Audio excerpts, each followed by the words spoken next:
Retour sur l'information principale, vous l'avez entendu, le premier patient atteint du coronavirus dans la région est décédé au CHR de Lille. Il était en chambre isolée au service réanimation de l'hôpital depuis le 9 mai.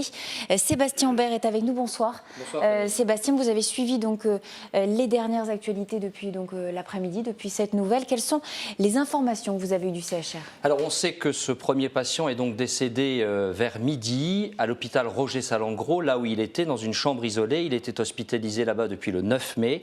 En fait, il s'agit de ce monsieur âgé de 65 ans dont on avait beaucoup parlé il y a quelques semaines, puisque c'est ce monsieur qui était rentré de Dubaï à Valenciennes. Il avait présenté déjà quelques symptômes à ce moment-là. On était mi-avril. Il avait été hospitalisé à Valenciennes, puis ensuite mis à l'isolement à Douai, et depuis le 9 mai au CHR de Lille. Alors il était sous assistance respiratoire extracorporelle, je ne rentre pas dans les détails techniques, mais en gros il ne pouvait plus respirer et c'est tout l'effet de ce virus pour lequel on n'a aucun traitement, il faut le rappeler. Il était le premier cas avéré en France. Alors premier cas avéré en France, premier patient décédé du coronavirus en France, et aussi une autre information qu'il faut bien avoir en tête, c'est que ce monsieur en a contaminé un autre. Rappelez-vous, à Valenciennes, lorsqu'il est admis à l'hôpital, on ne détecte pas un coronavirus tout de suite. Il est mis en chambre double avec un autre patient, et puis 4 jours après, c'est énorme, on va découvrir enfin qu'il a un coronavirus.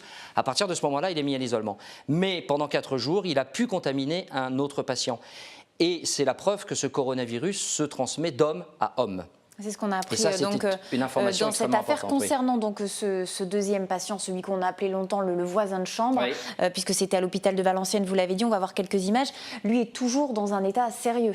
Mais il est dans le même état que le premier, et c'est bien ce qui est inquiétant ce soir. Alors cet homme a 51 ans, il a été donc contaminé par le coronavirus par ce voisin de chambre, effectivement, ce monsieur qui malheureusement est décédé ce midi, mais il est dans le même état de santé, c'est-à-dire un état de santé jugé très sérieux par les médecins, stable, et il est aussi sous assistance respiratoire extracorporelle, c'est-à-dire qu'il ne peut plus respirer, avec ses propres poumons, c'est une machine qui le fait respirer.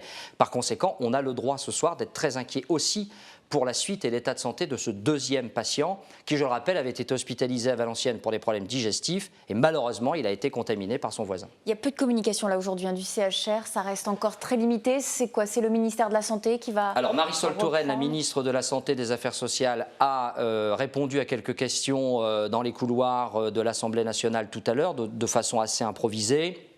Pour dire quoi? Rien en fait, simplement présenter ses condoléances à la famille, dire que la vigilance en France est toujours de mise. Rappelons qu'il n'y a pas d'autres personnes contaminées puisque les 10 jours d'incubation sont passés depuis longtemps pour la famille et les proches des deux patients.